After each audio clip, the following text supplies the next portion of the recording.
que nadie deseaba. Se le estaba acabando la plegaria y el día que nos encontramos con ella está a punto de elevar la última. Una fe persistente. Pero cuando llega a donde está Jesús, Él está rodeado de gente. Se dirige a ayudar a la hija de Jairo, el hombre más importante de la comunidad. ¿Cuáles son las probabilidades de que interrumpa una misión urgente con un alto oficial para ayudar a alguien como ella? Muy pocas. Pero ¿cuáles son las probabilidades de que ella sobreviva si no se arriesga? Todavía menores, de modo que decide arriesgarse. Si logro siquiera tocar su ropa, piensa ella, quedaré sana. Temeraria decisión. Para tocarlo debería tocar la gente. Si uno de ellos la reconoce.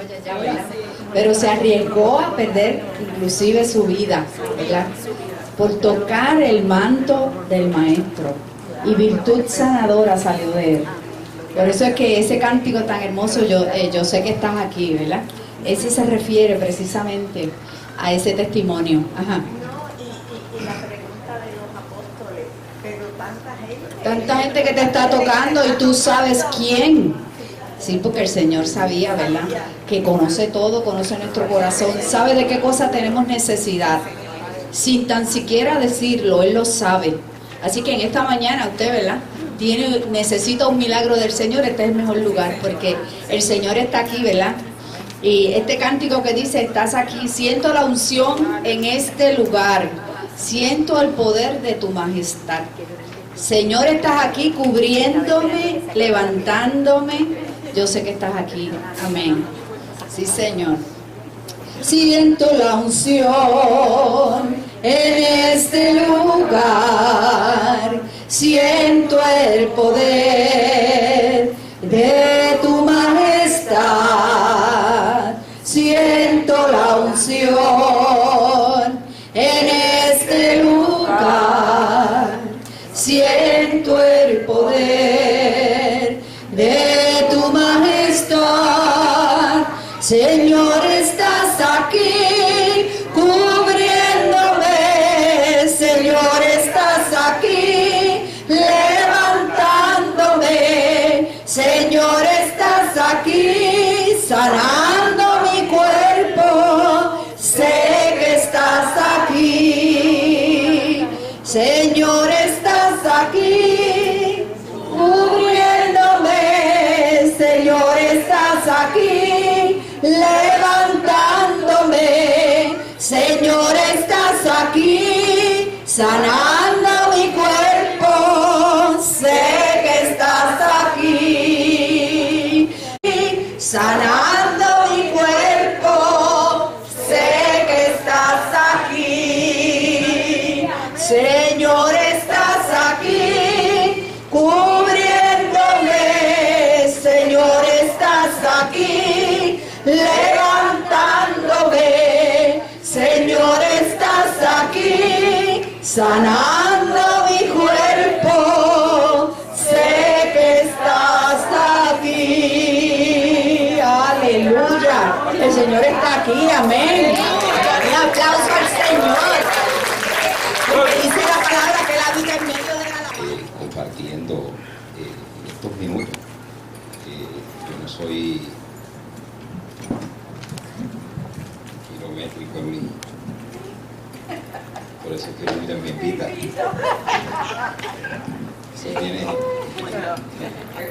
Eso tiene razón. Pero estamos contentos de estar en la mañana de hoy. Venía por ahí para acá desde Humacao y el día de hoy está maravilloso, el día de hoy está hermoso, un sol extraordinario, sí, está caliente, pero muy bonito, porque vemos su gracia, vemos en cada detalle. Yo no sé si usted hace esos ejercicios en la mañana de detenerse aunque sea 5 minutos a mirar. 5 minutos a mirar. Si usted no lo hace, yo le invito a mirar los pajaritos, los lagartijitos, el sol, todo. Es un ejercicio muy saludable porque es mirar lo grande la naturaleza, lo que es el creador, lo que Dios en su grandeza, en su soberanía, puso todos sus detalles en la naturaleza para que nosotros pudiéramos disfrutarla. Si Dios tuvo ese cuidado con la naturaleza, ¿cuánto más cuidado ha tenido con nosotros? Usted no se ha puesto a observar sus manos, sus pies, todos los detallitos que usted tiene, el movimiento suyo, qué grande Dios, qué grande Dios. Dios es maravilloso y Dios se sigue haciendo presente en nuestra vida, en nuestro hogar, en nuestra familia. Dios sigue administrando de forma muy especial, en forma grande y poderosa. En esta mañana con estas palabras, quiero compartir con ustedes una porción escritural que se encuentra en 2 de Pedro, capítulo 2.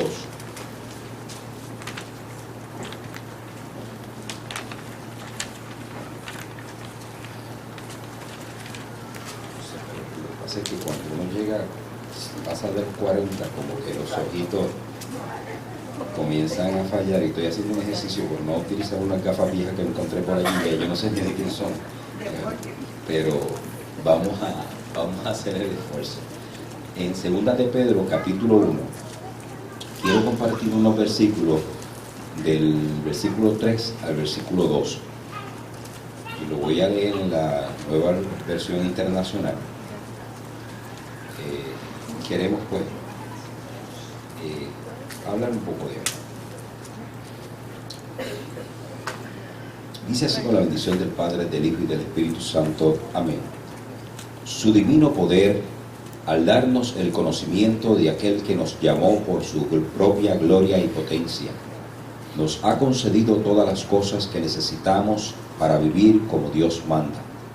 Así Dios ha entregado sus preciosas y magníficas promesas para que ustedes, luego de escapar de la corrupción que hay en el mundo debido a los malos deseos, lleguen a tener parte en la naturaleza divina.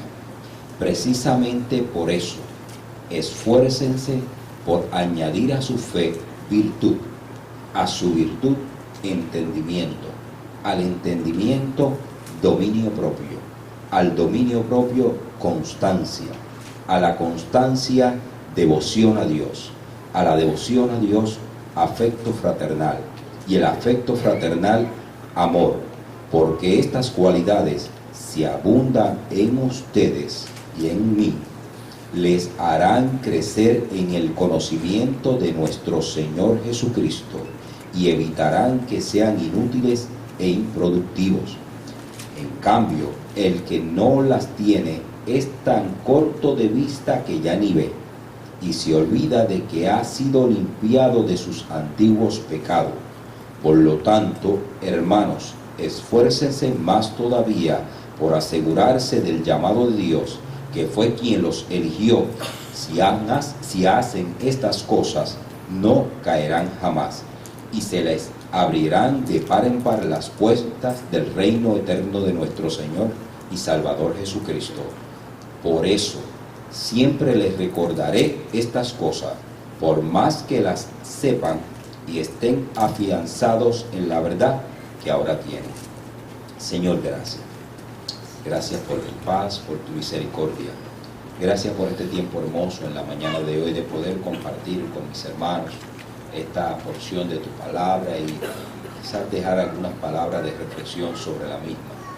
Te pido, Señor, sobre cada una de las personas que están aquí compartiendo, te pido por sus necesidades, Dios eterno.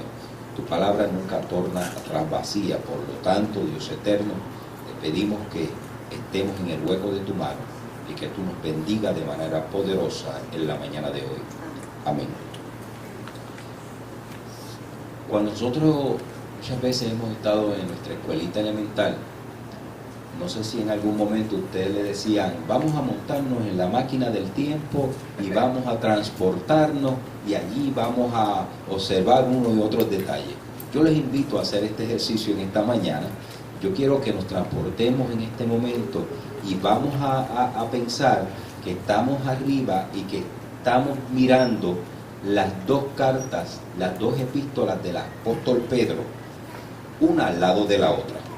¿Por qué quiero llevarlos a que hagamos ese esfuerzo de niños y niñas en esta mañana y de mirar desde arriba esas dos cartas, esa epístola del apóstol Pedro, por varias razones? En la primera epístola de Pedro, Pedro está animando a los cristianos que están sufriendo. Si nos transportamos un momento y vamos a la historia, esta primera carta de Pedro se da en un momento de persecución, se da en un momento donde los que se habían convertido al cristianismo había persecución desde el tiempo en el tiempo de los reyes de Roma. Había una persecución de los cristianos, los que no querían doblegarse o aceptar la religión del César. Por lo tanto, la iglesia estaba siendo perseguida. Estas cartas se escriben a los territorios del Asia Menor, por lo tanto están ocurriendo sufrimientos. Yo quiero que usted se ubique en el contexto donde están ocurriendo la situación, para que entienda que este grupo de personas está recibiendo presión, está recibiendo difícil situación para vivir. Nosotros estamos muy cómodos escuchando hoy en aire acondicionado, pero en ese momento la iglesia está sufriendo persecución. Y también por eso que quiero que vea al lado la otra carta de segunda de Pedro, porque la segunda de Pedro entonces está advirtiendo a los cristianos acerca de los falsos maestros y exhortarlos a crecer en su fe y conocimiento de Cristo. Lo importante del tema en la mañana, reafirmando la firmeza en nuestro llamamiento. Pedro está invitando a la iglesia del Asia Menor y a los que estaban escuchando, y por tanto hoy en día, a que a pesar de la situación que se le está allegando en esa segunda carta, que se escribe aproximadamente 3 años luego de la primera carta que le escribe sobre los que estaban siendo perseguidos, esa segunda carta se da un contexto de que ya estaban entrando unos falsos maestros, de que estaban entrando, pero entonces los invita a reafirmar su fe. Los invita a que ellos se fortalezcan en lo que han creído, en lo que ellos han escuchado, en lo que se les ha enseñado. ¿Por qué? Porque era menester reafirmar los principios y fundamentos en lo que habían creído. Cualquier casualidad, ¿verdad? Como dice, en estos tiempos, pues yo creo que nos está invitando la palabra en el día de hoy, nos invita a que reafirmemos en lo que hemos creído. Las historias de vela que muchos cristianos del primer siglo estaban, como dije anteriormente, sufriendo, fueron maltratados, perseguidos por creer y obedecer en Jesucristo. Comenzando en Jerusalén y en manos de sus hermanos judíos, los casos de persecución se repitieron por todos los lugares donde quiera que habían cristianos. Y tuvo su culminación cuando Roma determinó eliminar del imperio a quienes no se inclinaban ante el César. Estos eran los de Cristo. Entonces, ante ese panorama, Pedro conoció la persecución de primera mano.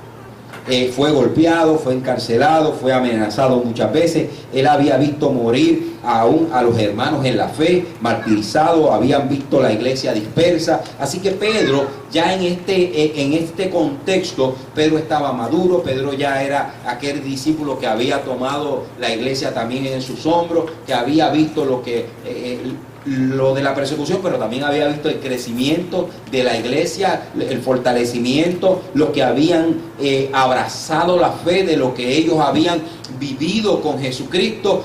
Por lo tanto, había un sentir de dolor, pero había un sentir de reafirmar que lo que hemos creído es real, es veraz. En quien hemos creído no nos va a dejar huérfanos. Dios está con nosotros, Dios está de nuestro lado. Entonces Pedro está reafirmando, Pedro está dando una palabra de aliento, una palabra de exhortación, para que vamos a reafirmar en lo que hemos creído. Así que Pedro conocía, y nada podía conmover su confianza en su Señor resucitado. Fue en ese contexto personal que Pedro escribió a la iglesia esparcida y que sufría por su fe, dándoles ánimo y esperanza, exhortándola a seguir siendo fiel en Cristo. Entonces, cuando miramos en la segunda carta de Pedro, es una advertencia de una autoridad que no es otra que la del valiente y experimentado fiel apóstol. Pedro tenía la razón por la cual podía hablar. Pedro podía exhortarle a que se reafirmara. Esa es la última comunicación de este gran guerrero de Cristo. Poco después entraría a ser martirizado por su fe. Entonces, antes Pedro escribió para consolar y animar a los creyentes. Ahora le escribía para que reafirmaran. Cuando nosotros entonces observamos en la primera carta, Primera de Pedro 1, 3 al 9, que no voy a darle lectura, pero ahí hay unas palabras que me llaman la atención en ese versículo 1, que dice, una fe igualmente preciosa que la nuestra. Pedro reconocía la fe de aquella iglesia. ¿Por qué la reconocía? Porque en medio del embate de lo que estaban ocurriendo, estaban de pie. Estaban afirmando que Dios era real en sus vidas también. Por eso Pedro reconoce y dice, una fe igualmente preciosa que la nuestra. Él estaba animándolos a que la fe que ellos tenían era de emular, era de llevar hacia adelante y poder también decirle a los que venían detrás, mire, nosotros estamos en persecución, pero creed en Dios. Dios está de nuestro lado. Entonces el apóstol Pedro, de manera extraordinaria, le sirve de inspiración a una iglesia y comunidad para que puedan continuar a pesar de lo que se está presentando con las amenazas y persecuciones para los que han abrazado la fe. El apóstol le señala los motivos para alabar al Señor. Y me encanta cuando comienzo a examinar la carta del apóstol Pedro, él le señala los motivos para alabar al Señor. Primero, él le habla de la regeneración. En Primera de Pedro 1:3 dice, alabado sea Dios Padre de nuestro Señor Jesucristo, por su grande misericordia nos ha hecho nacer de nuevo mediante la resurrección de Jesucristo para que tengamos una esperanza viva.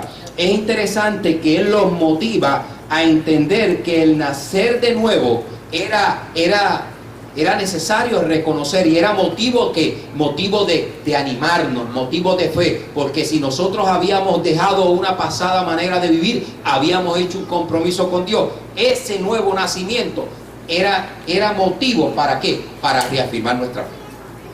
Si nosotros nos ponemos a hacer un examen de donde Dios nos sacó, de lo que Dios ha hecho con nosotros, cómo Dios nos ha traído hasta aquí, con lo que yo era y ahora lo que Dios me ha dado, mi manera de pensar ha cambiado, mi manera de que quizá antes no me podían decir dos cosas porque prendía, como decíamos allá en Humacao, de un maniguetazo. Pues hoy soy más pausado, puedo tener un entendimiento más claro, puedo asimilar los golpes de la vida de manera... ¿Por qué? Porque Dios ha transformado mi manera de pensar. Eso es motivo de reafirmar nuestra fe. Si yo miro para atrás y yo no soy el mismo que comencé en los caminos del Señor, eso es motivo de reafirmar mi fe. Entonces quiere decir que como cristiano he madurado, he levantado mi nivel. Y cuando nosotros, por eso es que en Pablo habla a los corintios en un momento dado, yo no le puedo dar esto porque ustedes no han crecido. Entonces quiere decir que el crecimiento en el Señor es motivo y es señalado ¿para qué? Para reafirmar a nosotros que estamos bien, que vamos bien. Entonces cuando nosotros estamos en este caminar del Señor, el pensar lo que yo he crecido es motivo de afirmar de mi fe. Entonces él le habla también el otro señalamiento para motivarlo, le habla de la salvación prometida.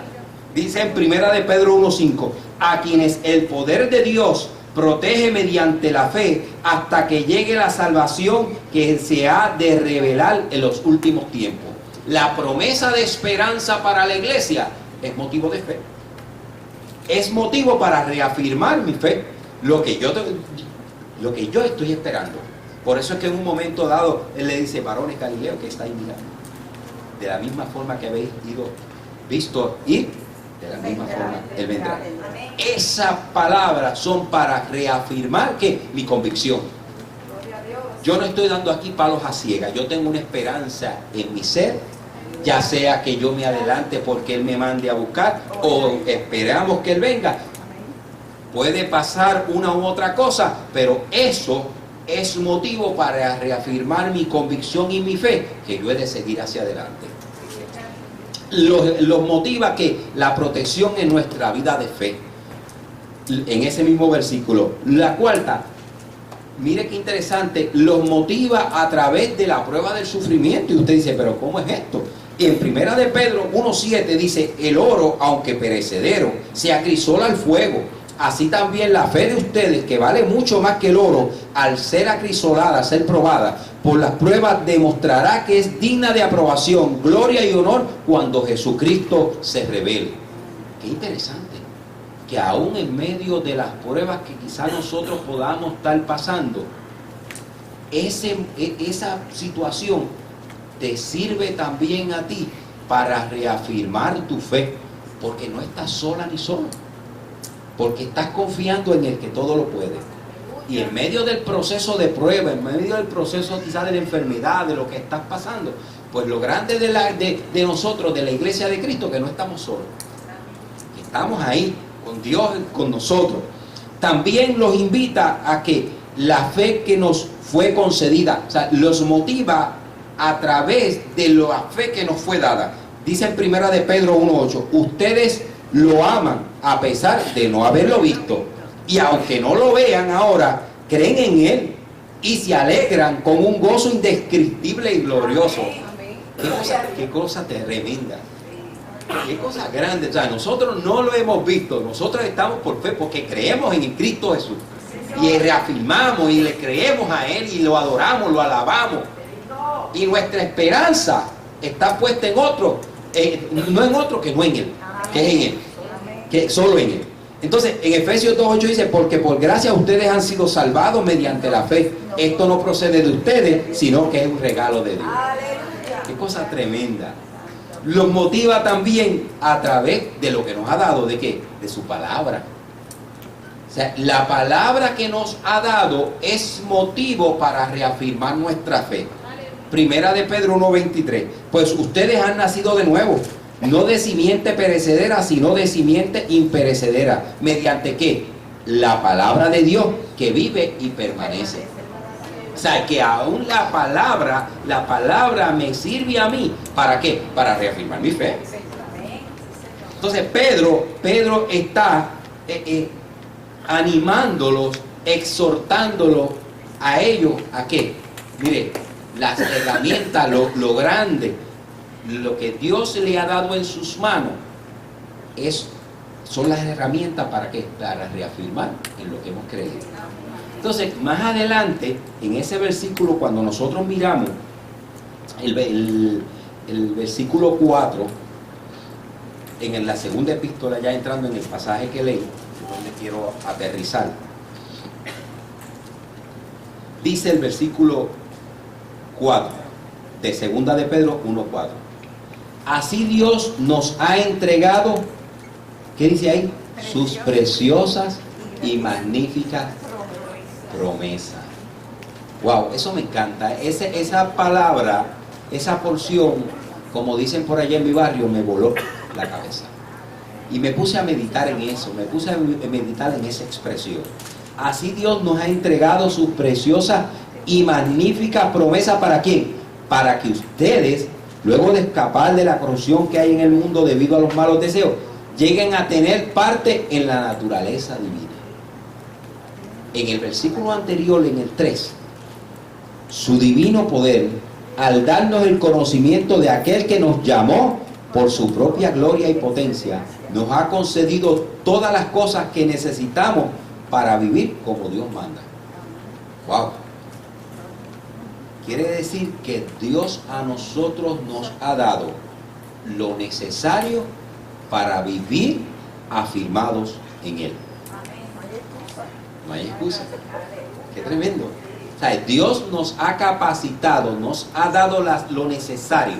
Entonces, quiere decir, porque entonces tenemos que hacer una reflexión y hacernos la pregunta: si Dios nos ha dado todo lo necesario para yo mantenerme y reafirmar mi fe, depende entonces de quién. De mí. Wow. Es decisional. Es que nosotros tenemos que entonces, basado en el cuadro que Pedro nos está presentando, desde la primera carta y la segunda, de persecución, de sufrimiento, ahora de engaño en medio de la iglesia, en medio de la sociedad. Entonces Pedro nos está diciendo, tenemos todas las herramientas, tenemos que nosotros tomar iniciativa de mantenernos en lo que hemos creído. Wow. Wow. Es un gran reto para nosotros en la mañana de hoy. Entonces, es hermoso porque entonces Pedro nos habla de lo precioso en las epístolas. Pedro nos habla de la prueba preciosa de la fe en primera de Pedro 1:7. Pedro nos habla de la sangre preciosa de Cristo. Pedro nos habla de la preciosa piedra angular. Pedro nos habla del precioso fundamento de la fe. Pedro nos habla, toda en sus cartas, el precioso tesoro interior del creyente. Pedro nos dice la fe preciosa en la justicia de Dios, las más preciosas promesas. Entonces, vamos a observar lo siguiente. Estas preciosas y magníficas promesas, como Pedro las señala, seguramente incluían la segunda venida, el establecimiento de un nuevo cielo, de una nueva tierra, la entrada al reino de Cristo. O sea, todas esas promesas están contempladas en su palabra. Pero entonces también recomendaban aceptar en Cristo todas las promesas de Dios. En segunda de Corintios 1:20 dice, todas las promesas que ha hecho Dios son sí en Cristo. Así que por medio de Cristo respondemos amén para la gloria de Dios. Qué interesante. Qué interesante las preciosas y magníficas promesas. Esas palabras me deben llevar a mí a reafirmar mi fe. Hay unas promesas preciosas para ti y para mí. Hay unas promesas establecidas en su palabra que no son para otros que para la iglesia de Cristo. El propósito de las promesas es que podamos compartir una profunda unión espiritual con Cristo y por lo tanto las bendiciones y beneficios de tal relación. Las promesas son también un incentivo para vivir en santidad, porque para ser partícipes de su plenitud, ahora, así como de la gloria futura, debemos renunciar a la corrupción que hay en el mundo. Cuando entonces nosotros miramos, para ir cerrando, el apóstol Pedro nos exhorta que el creyente da evidencia de su salvación creciendo en las virtudes morales.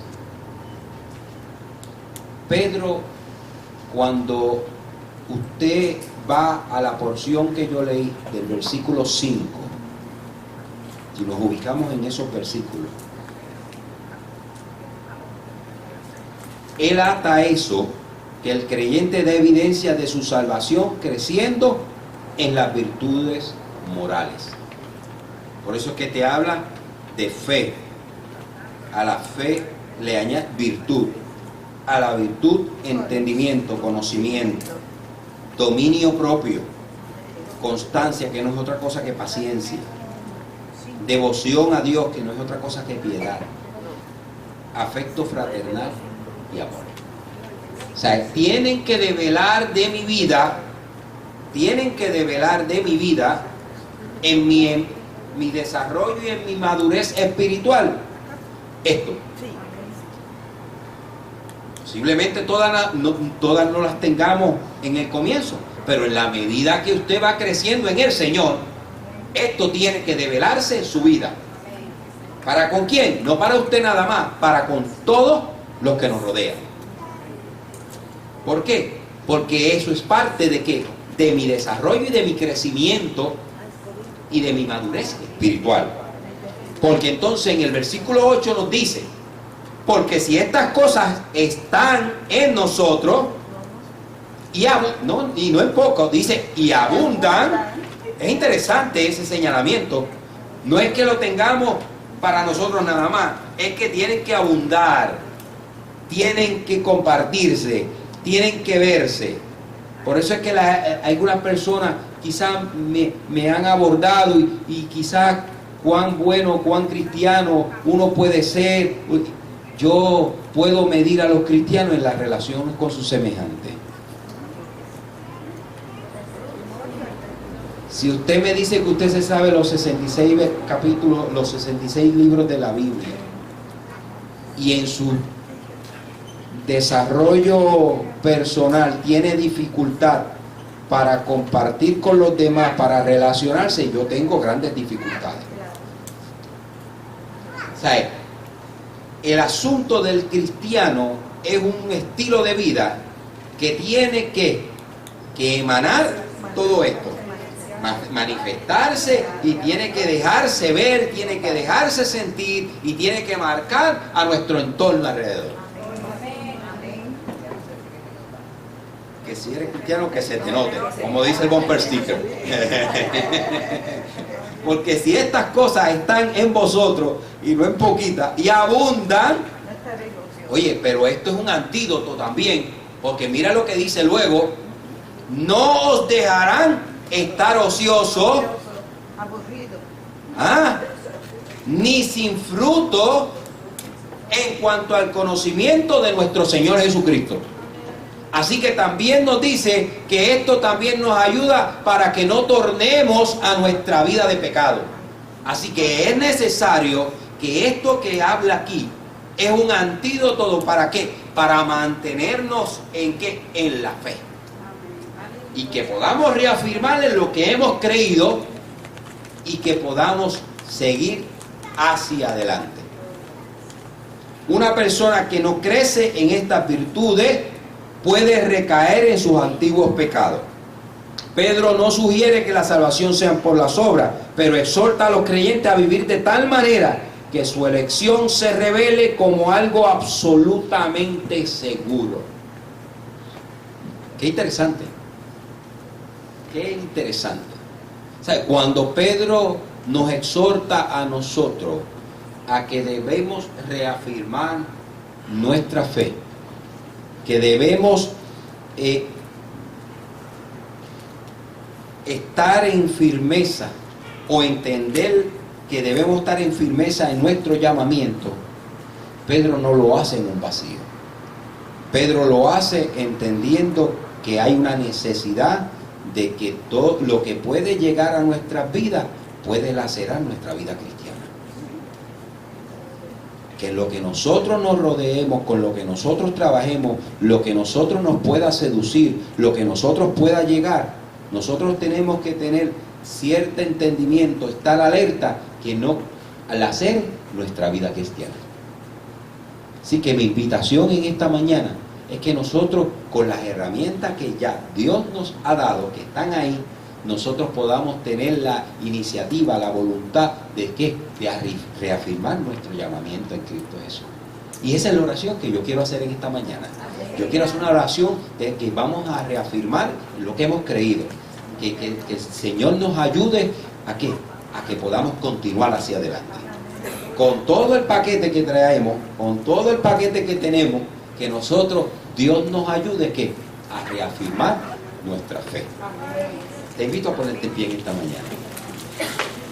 Santo Señor.